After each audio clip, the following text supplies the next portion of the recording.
Welcome to another fascinating episode of Discovering New Horizons for America with our host, Dr. Jim Polikoff. Dr. Jim will be guiding you into an unseen body with his guest, best-selling author, Dr. Jonathan Reisman. Now to our host, Dr. Jim Polikoff. Yes, this is Dr. Jim Polikoff, and thanks for joining me for another edition of Discovering New Horizons for America.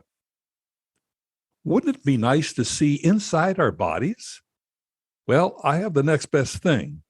Dr. Jonathan Reisman, The Unseen Body, a doctor's journey through the hidden wonders of the human anatomy. Now, my guest, Dr. Reisman, has practiced medicine in some of the world's most remote places, including Antarctica, Nepal, Appalachia, and Kolkata, India. Additionally, he's been with Massachusetts General Hospital for many years. His writings have also appeared in the New York Times and Washington Post. Welcome, Dr. Reisman. I'm aware that you now reside in Philadelphia, but why has it been important to your knowledge and your book, The Unseen Body, to practice medicine in all those areas of the world which I mentioned in the introduction? Well, I had a kind of incurable wanderlust since around the time I was a university student. My two great passions before I ever went to medical school or ever wanted to be a doctor was traveling, just seeing different parts of the world, different cultures, experiencing different, viewpoints and life ways, especially ones very different from the ones I was familiar with, but also exploring the natural world. And of course, those two things go together where when you travel, you see different ecosystems, different climates, different latitudes and altitudes. You kind of see how both human culture and plants and animal species sort of change with, different parts of the world, different geographic extremes. And so I brought those same two passions to the practice of medicine. And since I finished my training, I always kind of sought out working in places with interesting cultural context and interesting geographic context, which sort of led me to a lot of the places that you mentioned. Well, that makes sense because I was very interested as I was going through your book to find out how you more or less tailored certain aspects or certain chapters to a particular area that you were in. As I understand it, in addition to your practice as an internal medicine, an internist, I should say, your interest in unseen anatomy of our bodies came from the study of cadavers. What jumped out to you during this period? I'm not sure jumped out is the best way to put it. I don't mean ghosts, of course, but that's a little levity. Yeah, so, dissecting a cadaver sort of for a long time been a part of part of the initiation rites of medical school, becoming a doctor. And for me, that began on the very first day of medical school. I believe it was right after lunch, perhaps. They led us into the anatomy lab, which is the class where we would dissect a cadaver over the coming months. And even though, on that first day, we actually only got to the superficial muscles of the cadaver's back. So my cadaver shared with three other students was lying face down on a gurney. And that day, all we got to was sort of pulling back some skin off the back and looking at muscles like the latissimus dorsi or lats and the trapezius and other superficial muscles. And even though we didn't really get very deep into the cadaver, didn't get into the innards or organs, it still sort of really struck me and sort of took hold of my interests. And I found that look inside the body, even though it wasn't that deep, to be very enlightening and very, in a way, I was sort of looking at what's inside my own body as well as inside the body of every other person I would ever meet or, every patient I would ever see as a doctor, diagnose and treat. And so that look behind the curtain of the body, if you will, sort of really made me obsessed with wanting to learn and see everything about the body. And I even decided before the end of that first day, I wanted to donate my own body for that same medical school dissection because I was so enthralled. Which you have done, correctly? Yes, I made plans for that to happen, and I still want that to be my fate, to have my carcass picked apart by a bunch of nervous medical students. That's a good way of putting it. Now, there's such valuable information in your book, and of course, I'm encouraging my listeners to pick up a copy. But in the meantime, I'll focus on selected topics. For example, let's begin with the heart. In Chapter 2, you compare the practice of medicine to plumbing. And one of the deadliest plumbing problems actually is the heart attack. Can you expand on this and share your perspective as far as prevention and repair, what you learned? Sure. So many of the diseases that affect our bodies can be boiled down to plumbing. There's two basic problems with plumbing. There's clogs, where some, liquid is not flowing appropriately. And there's leaks where liquid is sort of leaking out of the pipes that should be inside of. And a lot of diseases, as you mentioned, boil down to those two problems, especially the clogs. So with a heart attack, right, we all know about hardening of the arteries, and we get atherosclerotic plaques in the walls of the arteries. And this tends to put us at risk of heart attack, as well as most strokes, which are also caused by a blood clot, basically stopping up the flow of blood. So a heart attack, which can cause pain, trouble breathing, is basically caused by a sudden blood clot completely stopping up the blood flow through one of the coronary arteries or one of the branches of the coronary arteries. So just like when your toilet gets clogged, nothing flows, things back up.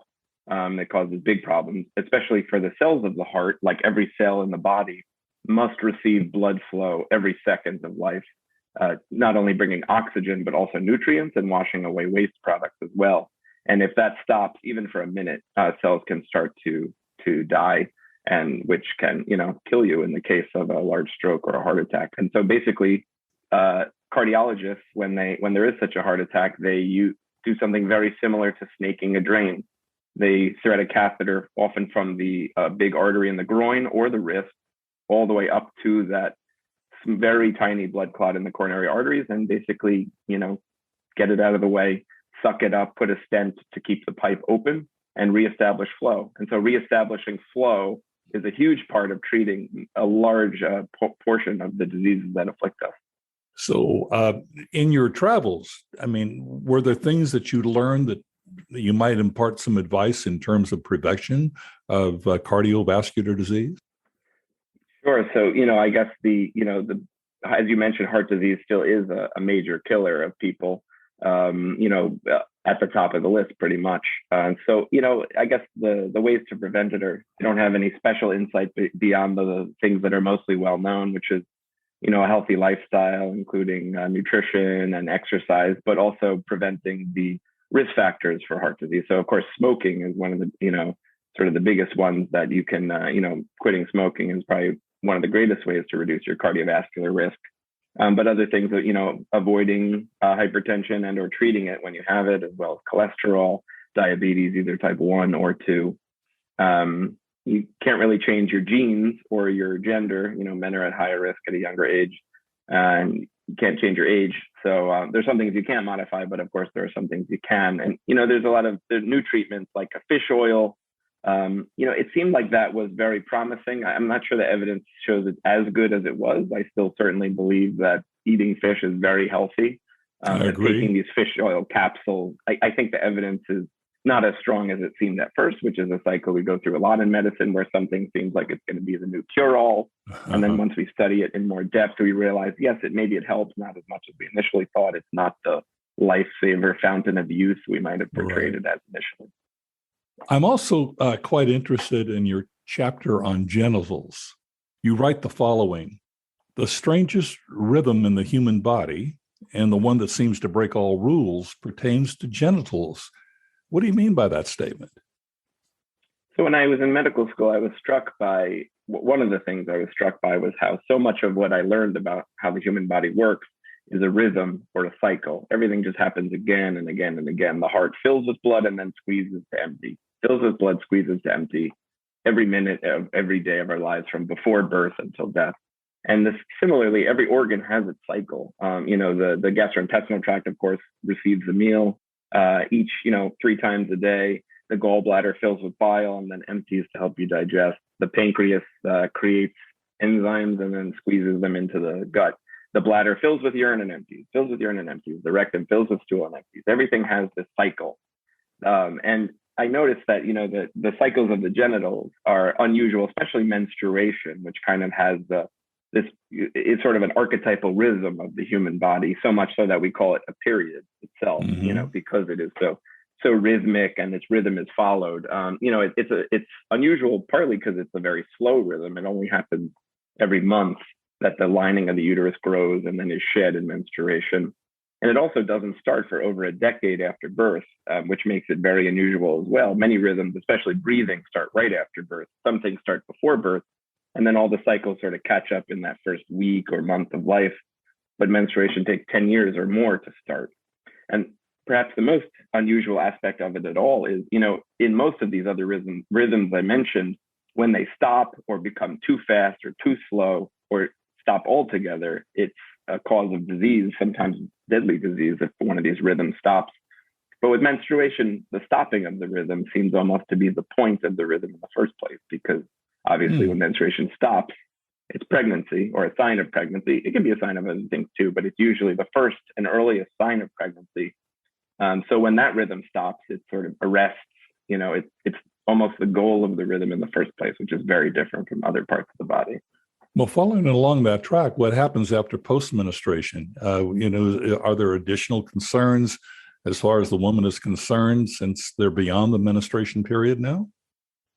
And so menopause obviously is another, cessation of the menstrual rhythm, which does cause a lot of bodily changes, causes a lot of new symptoms.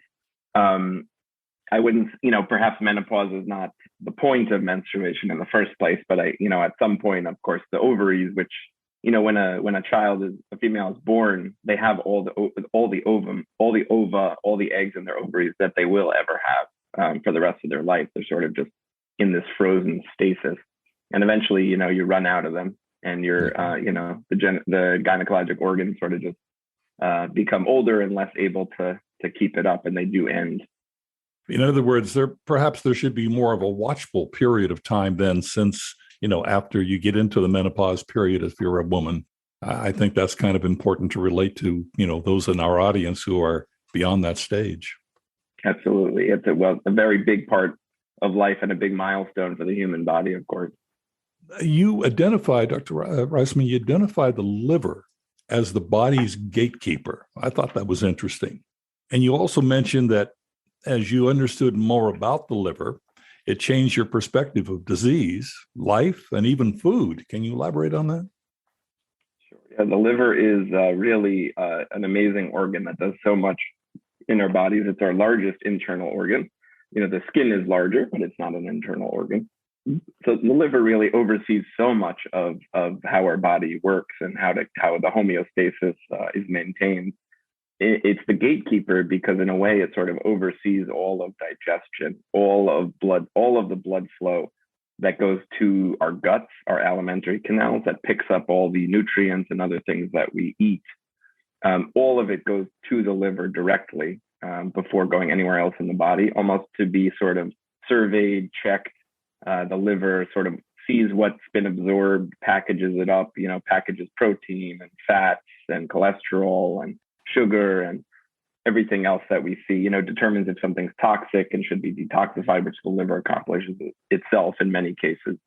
So the liver kind of oversees everything that comes into the body through our alimentary canal, a primary way that the external world gets inside of us. The lungs is one way through the air, of course, but the gut is the other major way that the outside world gets into us, becomes part of us. And the liver oversees basically that process whereby what we eat becomes us. Right. And that's part of the problem. If we don't take good care of, our diet obviously is reflective, particularly if, for example, I would imagine if you had your gallbladder removed, which many people do after the age of 50 or 60, that puts additional stress on the liver, I would imagine. Yes, it can. The liver does still create bile, which helps us digest. It's just that the gallbladder isn't there to sort of store up a big amount of bile, then to squirt all at once into the gut. But in some ways, there is some compensation. The bile ducts coming out of the liver do get bigger so that they can sort of store a bit more bile. They don't compensate for the entire gallbladder being missing, but they do. It's a good example of how the body kind of, whatever we do, whether for medical reasons, remove parts of the body, move things around, the body really is so expert at compensating. So the body adapts to, and I think that's an important point to make, that you've discovered in your findings then that the body can adapt even if there is major surgery, things of that nature. It has a wonderful way of adapting to whatever your new, situation is. Exactly. And it's surprising how well it can adapt. I recently saw a patient, and this has happened several times in my career, where I end up doing a CT scan of their head for some reason. Maybe they got injured, maybe they're confused, something. And seeing a very large cyst, sometimes taking up almost half the space in the skull. And this is an adult who's lived their whole life and never knew about this cyst. And they're of completely normal intelligence, neurologic function, despite having this massive cyst, pretty much equal to the size of their brain. And this has happened several times in my career, where it's a simple arachnoid cyst, and you can see the brain smushed over to one side. And it's just incredible that it can work normally. It can compensate for being smushed into half the size of the skull in these people. And that's just one other example of how well the body can compensate. Well, we're kind of touching on the next subject then. When we say mind over matter, this is a literal statement, actually. The brain is indeed an elusive area of study. So you went high into the Himalayan mountains to study the brain phenomena. So tell us about your journey and what you found. Sure. So I was a volunteer physician with the Himalayan Rescue Association in 2016. I worked at about 12,000 feet above sea level in the Nepalese village of Manang, which is on a very popular trekking route. And there I treated trekkers, both Nepali and foreign trekkers, as well as porters, guides, and local people who were all sort of either living there or passing through. And I was struck by the kind of multifaceted connection between the brain and the mountains while I was there. For starters, altitude sickness, which is a very mysterious aspect of human health, and I learned very little about in medical school. Once I got there and got a crash course in it, I saw that altitude sickness really affects the brain more than any other organ. It affects the lungs sometimes too, but it's really brain swelling that is responsible for the large majority of symptoms people experience at altitude, as well as the large majority of altitude sickness related deaths at altitude. So the higher you go above sea level, especially when you ascend fast and outstrip your body's ability to acclimate, the brain can be swollen. And so I treated a lot of patients So the higher you go, your brain actually does swell at that point? So it's at more risk of swelling. The higher you go, and especially the more you ascend in one day, the more height you gain in one day, that also puts you at risk. But kind of the higher you are to start with, the higher the risk is to begin with, which is why people, when they're climbing very high mountains, if you've ever seen the route people take to climb Everest, there's a lot of up and back and up and back, 2 steps forward, 1 step back, to give the body time to acclimate. You're already so high to start. Even Everest Base Camp is much higher than where I was stationed in Manang. And then that's just the start of your trek. But the mountains and the brain are connected in so many other ways. So the brain obviously is our highest altitude internal organ, at least when we're upright. But also, we go to the mountains for a variety of reasons. While I was in Nepal, I spoke to several Tibetan Buddhist lamas who sort of retreat to the mountains to sort of meditate for much of the day and sort of, do their spiritual and religious practices. So it's sort of, in a way, going to the mountains is this retreat into the mind, a place where people can get away from sort of the busy, noisy aspects of daily life that sort of go on in the valleys, getting up to the clean air, above the flow of human pollution, where you can be alone with your thoughts, is a big part of why people go to the mountains as well. So I kind of liked all those connections between the brain and the mountains. And as you said, mind over matter, the brain itself has this internal structure of height in a way. At the base is the brain stem, which sort of just controls the body functions, the heartbeat, the breathing rate. It's sort of a robotic control over the body itself. And then as you ascend higher and higher, you get to the emotions, which are a bit more complicated and sort of perhaps the first inkling of the mind. And then if you go even higher to the cerebral cortex, that's where sort of, quote unquote, the magic happens, and where the sort of brain ends and the mind begins, and sort of reflects the mysteries as you go higher and higher into the mountains, and the physiology of the human body becomes more and more understood. Is your mind encouraged at that point to meditate? Is that what you're saying? That the higher you go, then eventually, you get into more of a meditative state? I mean, I do think that just getting away from society, can put you in a more meditative state. It can be harder to think or reflect on our lives, from the bustle of daily life, and sort of going to the mountains inherently means getting away from that. I mean, I also noticed it's very hard to breathe up there. I was out of breath pretty much the whole 2 months I was there. Even toweling off after a shower got me out of breath. And my oxygen level was in the mid 80s, which if, in my sea level emergency room where I worked, that would be very concerning, but up there it was normal. And I got out of breath in simple conversation. And I think that, even that kind of gives you some pause and makes you sort of reflect on your own body and how sort of fragile it is, especially up in that thin air. And I do think that it does. Going to the mountains inherently, shows you these beautiful vistas, shows you how small we are. Each of our bodies is so fragile in the face of these harsh rock and ice environments where nothing can survive. And I think that does put you in a spiritual frame of mind. Interesting. Well, one of the things in relation to brain function that you touched on in your book, and I'm just curious about what your conclusions are in terms of, you discussed marijuana, for example, and alcohol. How do those two substances basically affect your brain, your thought process? Intoxicants like alcohol and marijuana are help us understand how different parts of the brain work. When we go about our daily lives, our subjectivity, our consciousness, our minds, it feels like this unified whole experience. But we've known for over a century that, the brain is geographic. The brain is broken down into parts, and different parts of the brain add something to our experience of subjectivity. So even though it appears to be this unified and fluid whole, it really is broken down into, our memories, what we see, what we hear, what we taste. And so different parts of the brain, each contributes its own part to that whole. And intoxicants can be illustrative in how they affect different parts. So alcohol, for instance, affects the cerebellum, which plays a big role in coordination and balance and helps you sort of move fluidly and do the daily tasks like walking or anything else you do with your hands. So somebody's had too much to drink, you see them stumbling around. That's that effect. Exactly. And alcohol specifically affects the cerebellum. And so that's why you get those results, which is actually coincidentally very similar to people with severe brain swelling at altitude, high altitude cerebral edema, the condition's called. We diagnose it the same way by having them walk a line like a policeman might at a traffic stop. And when that same lack of coordination, when we see that, assuming they have not actually drank alcohol, we know that their brain swelling is at a critical point, and we have to treat them and get them to descend further. But and marijuana obviously affects other parts. It affects parts of the brain related to memory. It affects parts of the brain related to hunger. In a good way or a bad way? Well, if you're a kind of patient with cancer getting chemotherapy and your appetite is non-existent, that increase in appetite can be very beneficial, and that's why marijuana is a good appetite stimulant. And there's not many other great appetite stimulants in our in modern medicine, so that is a good one.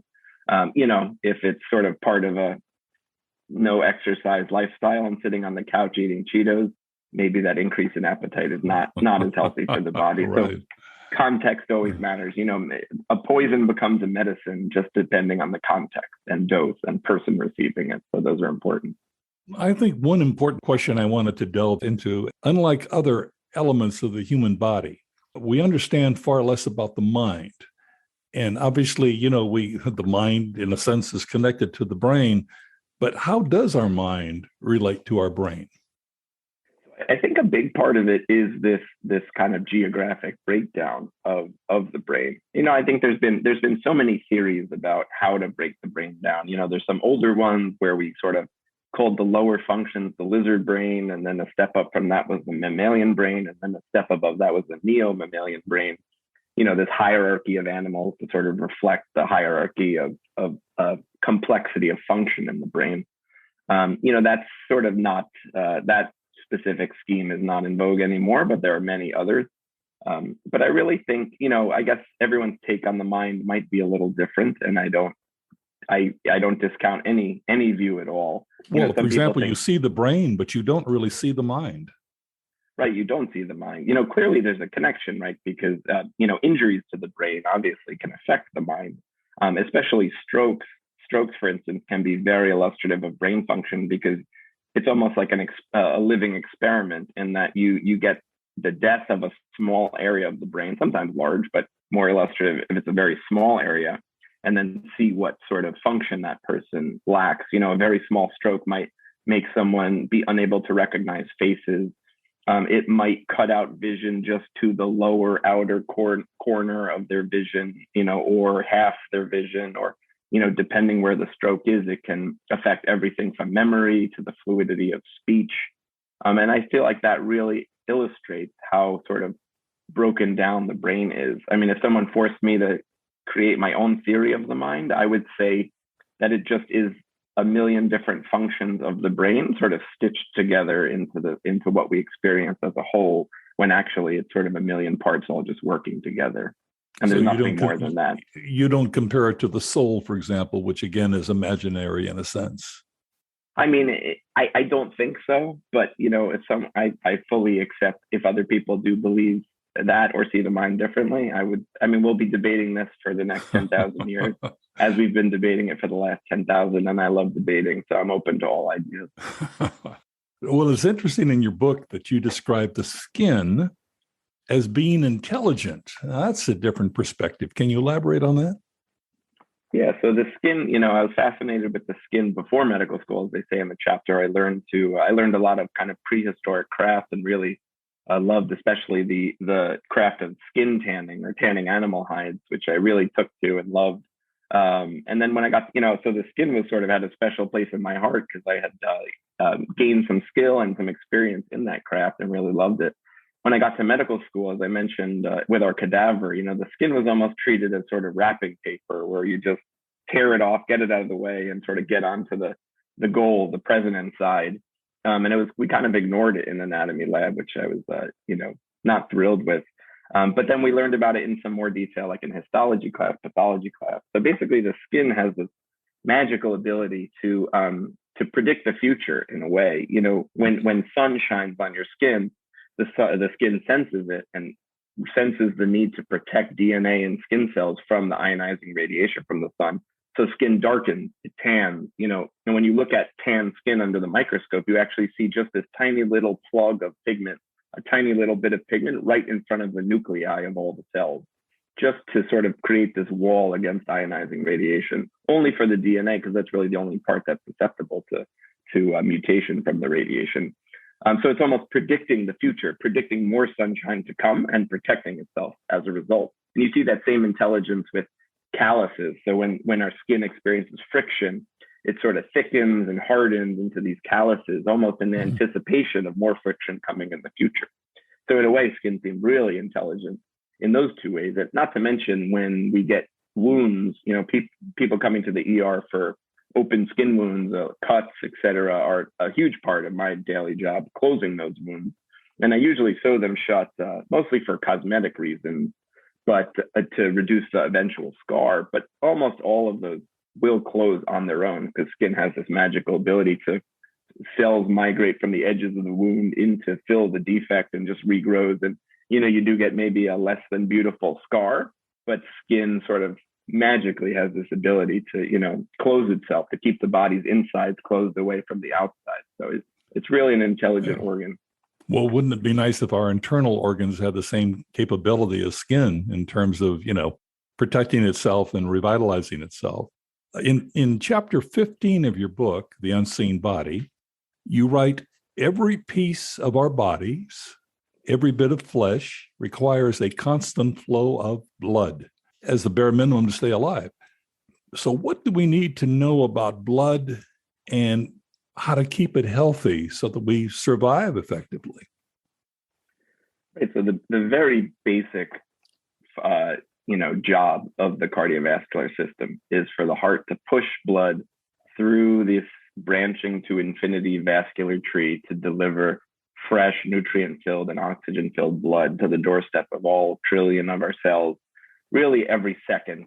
You can think of it as almost a really large and complicated drip irrigation system, where this branching system of pipes brings fresh water, or in the case of the body, fresh blood, to every, the base of every plant in the garden, the base of every cell. And if that stops for even some seconds, besides causing tremendous pain, depending on where that is, that could be in the heart with a heart attack or elsewhere, it's those plants, if you will, those cells start to wither and die, as they might without getting the water needed from drip irrigation.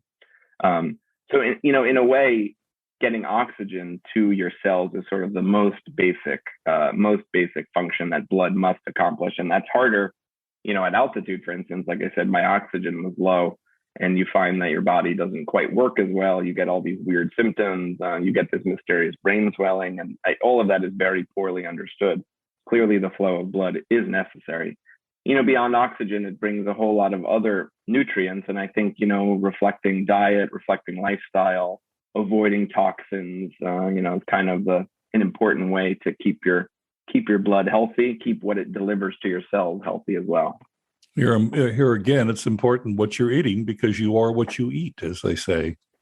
Exactly. It's true physiologically. Now, during your interview that I listened to on NPR, which I found fascinating, you host these dinners where attendees actually eat internal organs, as I understand. The obvious question is why, and what do people learn from these dinners that you host? That's correct. So I host me and a chef teamed up to have dinners called Anatomy Eats. We've held several at the Free Public Library here in Philly. And Anatomy Eats is basically sort of exactly what you might expect when a doctor and a chef get together.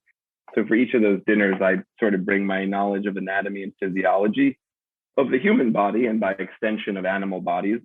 And then, we sort of talk about interesting body parts, internal organs. And then while talking about them and exploring how fascinating and complex they are, we serve dishes made with those organs. So for instance, we had a dinner based on the cardiovascular system where we talked all about the heart, and me and the chef dissected a cow's heart, which is quite large, in front of the audience.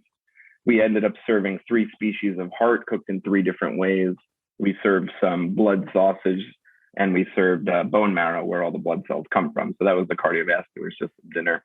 And really the goal is sort of just to have people think about how their own body works and to understand how what we eat from the animals' bodies really is very similar, physiologically and anatomically.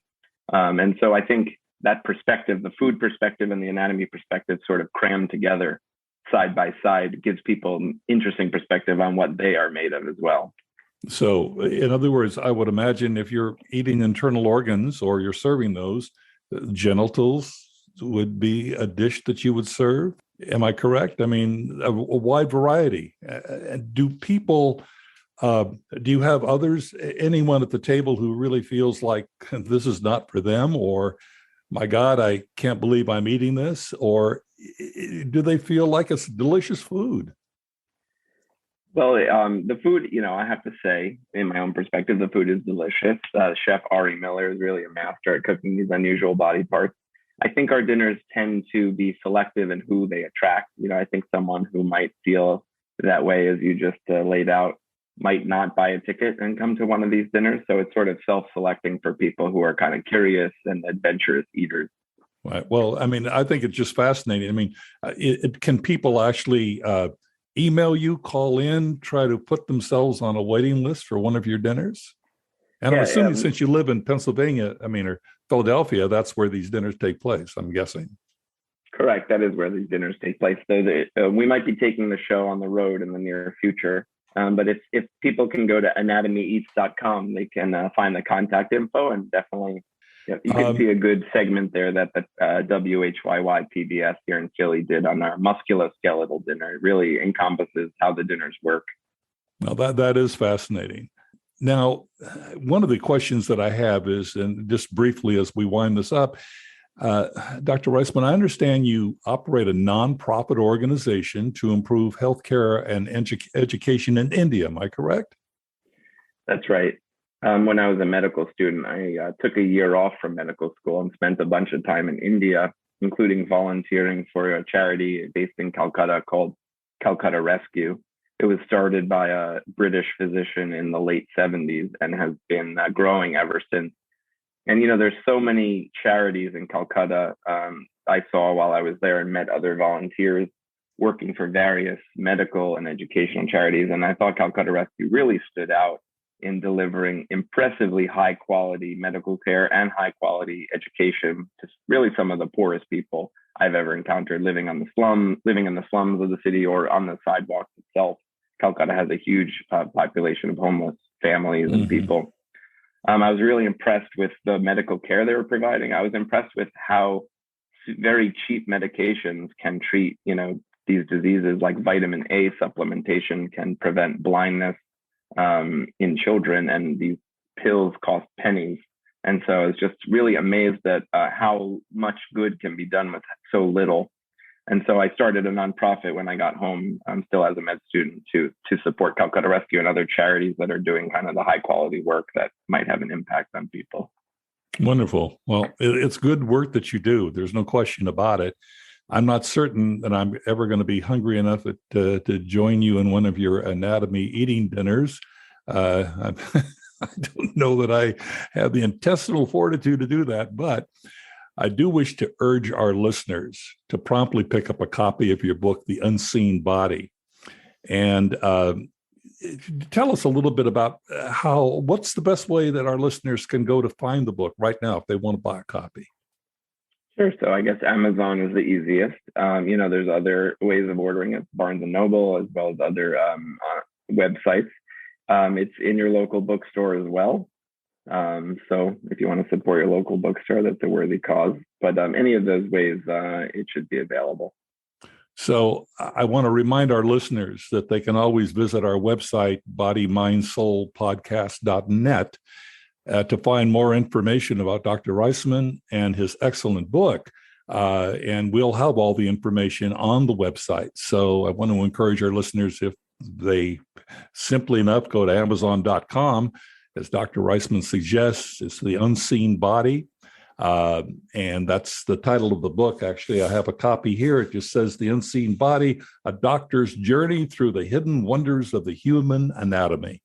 Quite a title. And I mean, it's just a fascinating title, actually. And the book itself, having read through it, is fascinating. I want to thank you for the copy of the book. I found it overwhelmingly interesting. So I don't always sit and read something at one sitting, but I did.